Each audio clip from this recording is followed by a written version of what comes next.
नमस्कार my YouTube family, मैं कुलबीर सिंह आज एक और नई वीडियो के साथ।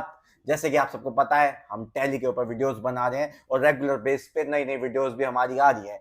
तो आज हम बात करने वाले हैं पेमेंट की एंट्री टैली के अंदर कैसे करें, टैली प्राइम में हम पेमेंट की एंट्री कैसे करें। तो आज वही सीखेंगे। आइए स्टार्ट करते हैं आज की वीडियो, बने रहिएगा वीडियो के साथ।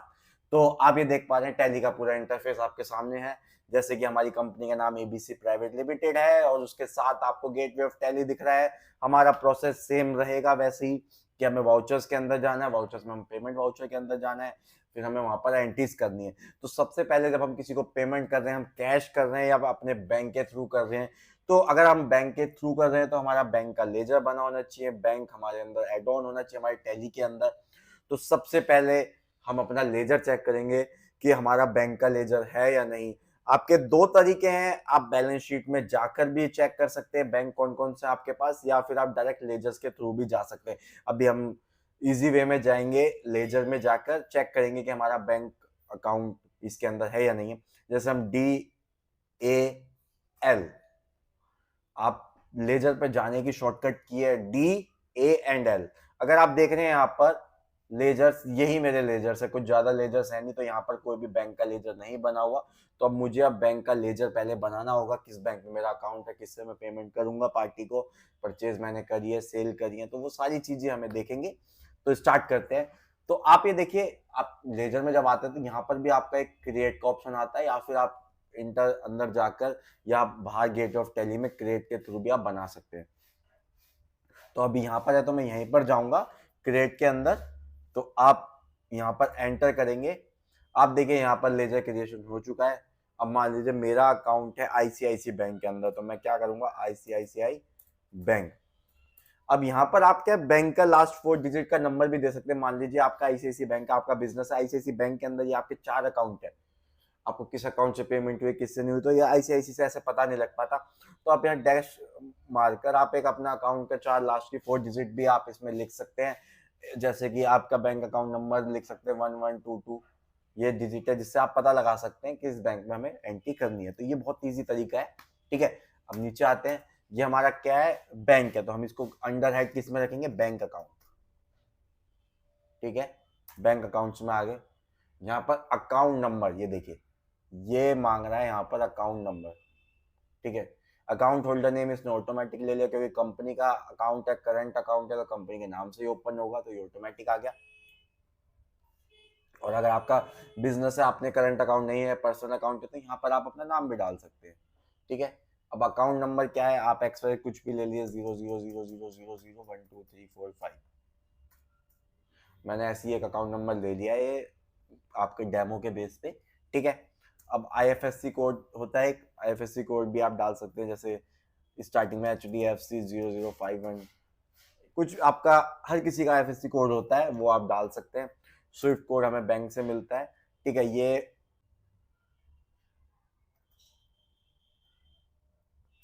टू डाल देता हूँ, एंटर एंटर। स्विफ्ट कोड हमें बैंक से मिलता है, वो इसमें हमारे पास नहीं मिलता। बैंक नेम हम यहाँ पर ले सकते हैं, आप चाहे आपका जो भी बैंक है आप क्रिएट करें। कुछ भी लिस्ट ऑफ बैंक्स हमारे में नहीं आ रही क्योंकि हमारे एजुकेशन मोड है।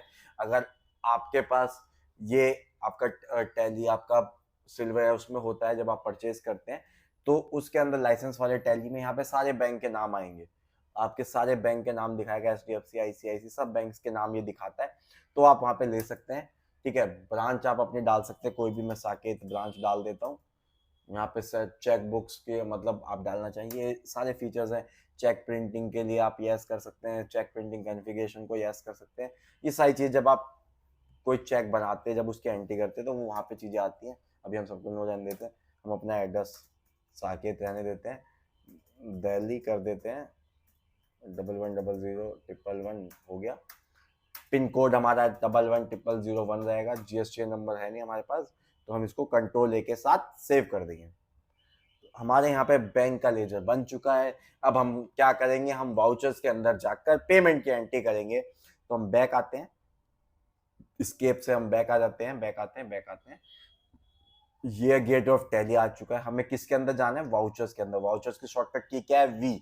तो हम V प्रेस करेंगे, आप ये देखिए यहाँ पर पेमेंट का वाउचर खुल चुका है। अब यहाँ पर ये जो सीरियल नंबर है मैंने आपको लास्ट टाइम बताया था कि आप इसे ऑटोमेटिक मैनुअली अपने आप कर सकते हैं। अगर आपने मेरी लास्ट वाली वीडियो नहीं देखी है तो जाएं मेरे चैनल पर, वीडियो देखें, आपको समझ में आएगा कि ये मैंने कैसे किया, इसको ऑटोमेटिक और मैनुअली हम इसे कैसे कर सकते हैं। डेट आपकी मान लीजिए 2 सितंबर ही, हमने कोई 2 सितंबर को परचेज किया, हम उसको पेमेंट करेंगे। पेमेंट हम किससे कर रहे हैं, मैं आपको यहाँ दो तरीके से दिखाऊंगा कि कैश पेमेंट और बैंक से पेमेंट। अभी मैं बैंक से पेमेंट कर रहा हूँ, आप आईसीआईसी लिखेंगे, यहाँ पे आपका बैंक अकाउंट नंबर आ जाएगा, ठीक है। अब उसके साथ आप ये देखिए कि आपने किसको पेमेंट करनी है, आपके जो भी क्रेडिटर्स थे उनको आप पेमेंट करेंगे, ठीक है।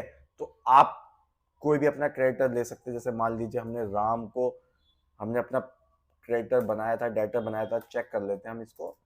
ये देखिए, ये हमारा क्रेडिटर से हमने इससे परचेज की थी, तो हम इसको पेमेंट करेंगे, ठीक है। तो राम सिंह को हम पेमेंट करेंगे। अभी हम इसको कितनी पेमेंट कर रहे हैं, मान लीजिए 3 लाख, ये आप देखिए यहाँ पे करंट बैलेंस इसका आ रहा क्रेडिट में 3,65,800 रुपीज हमें इसे पे करने हैं। लेकिन अभी हमारे पास, हम इसको पूरी पेमेंट नहीं करेंगे, अभी हम इसको 1 लाख रुपीज पेमेंट करते हैं। 1 लाख हम इसको पेमेंट कर देते हैं, एंटर करते हैं। अगेंस्ट रेफरेंस, ये मैंने आपको बिलिंग करते हुए बताया था, न्यू रेफरेंस रखना है।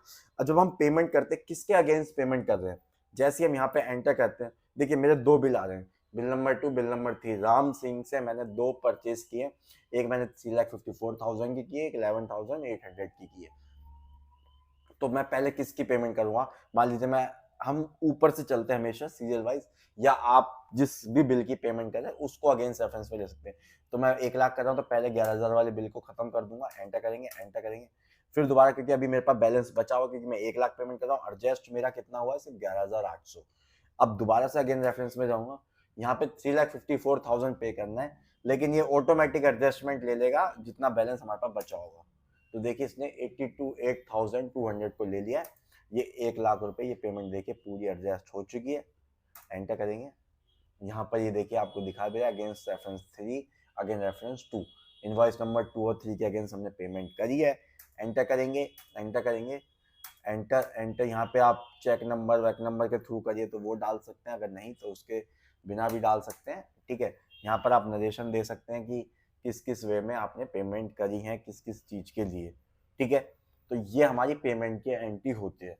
अब आप एक चीज नोटिस करिए कि यहाँ पर आईसीआईसी बैंक के अंदर 1 lakh rupees credit balance, negative balance आ रहा है, रेड हो रहा है।